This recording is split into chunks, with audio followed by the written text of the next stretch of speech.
Hi, my name is Delaney, and the individual that I was assigned is an elderly man that presents with Parkinson's disease as well as hypokinetic dysarthria. Some salient features I would like to discuss about this individual. He has a reduced airflow volume with his vowel prolongation. So the clinician had told this client to sustain and he was unable to do so. His volume was decreasing. This patient also presented with a tremor, and the patient had stated himself that the tremor as well as his anxiety was increasing, especially towards the end of the session because he felt his Parkinson's medication wearing off. The patient also had a difficult time starting his speech, and the patient stated that he oftentimes is getting caught up on words and having that issue during his speech. And the last salient feature I would like to address is the speech AMRs were rapid and blurred. So the clinician had told this client to recite pa pa pa ta ta ta ka ka ka, and he was not able to do so without it being rapid and blurred.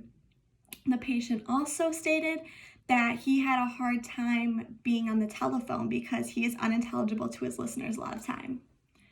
With that being said, his domain areas that I would like to address are from the most to least disordered. So the first one I would like to talk about that is the most disordered is prosody.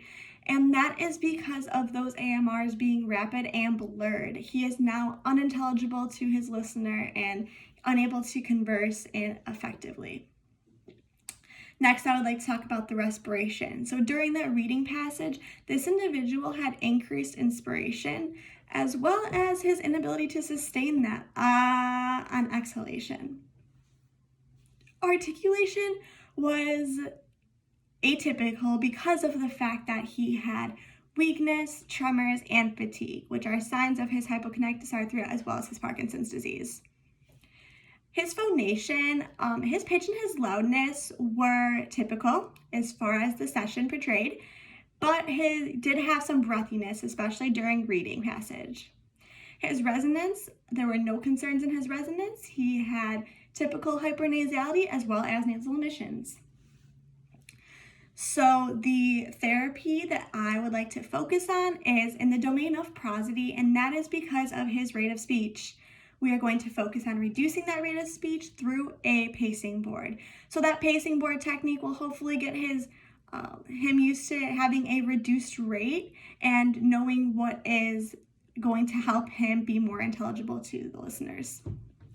His short-term goal specifically is that the patient will fluently produce a 4-syllable phrase at a slow speech rate level with the use of a pacing technique with minimal gestural cues of 80% accuracy during a reading task at the phrase level to increase intelligibility.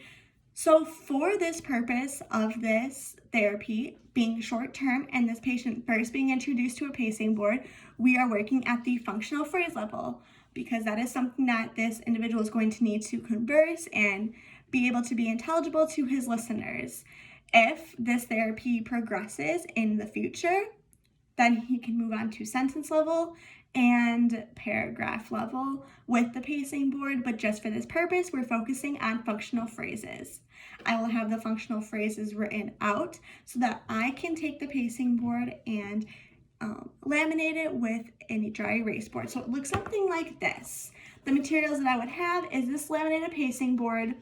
These are our pacing blocks, my dry erase marker to be able to write the phrases, and as soon as I'm done with that, erase it and write a new one. And I'll also have a pen and paper so that I can tally up how many were accurate and how many were not. So this is what it's going to look like. And as the clinician, I am going to present this patient with 10 functional phrases. These functional phrases are each going to have 4 syllables within them. And that is going to allow us to get to that 80% accuracy. So the goal for this patient is to get 32 of these 40 paces presented in something that will help them become intelligible and something that is expected for the clinician as well as successful for the patient.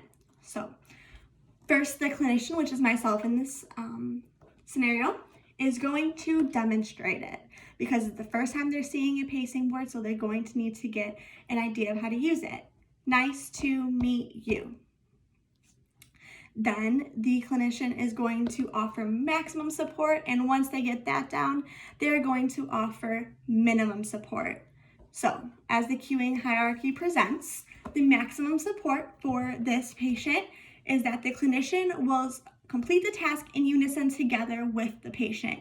So the first thing they're going to do is together. Nice to meet you. That way the patient can get a feel of what is right and how to properly use this at a rate that is acceptable for the clinician. That moderate support is going to be that the clinician will provide verbal cue alongside with gestural cue to allow the patient to complete that task. That's going to be something that if minimum support is not enough, we're going to move back up to that and we're going to work our way until the patient is comfortable with the support that they're given. The minimum support is going to be that the clinician will provide a gestural cue prompt to allow the patient to complete the task. So if I was using moderate, we can talk through this. That gestural support is just that finger tapping.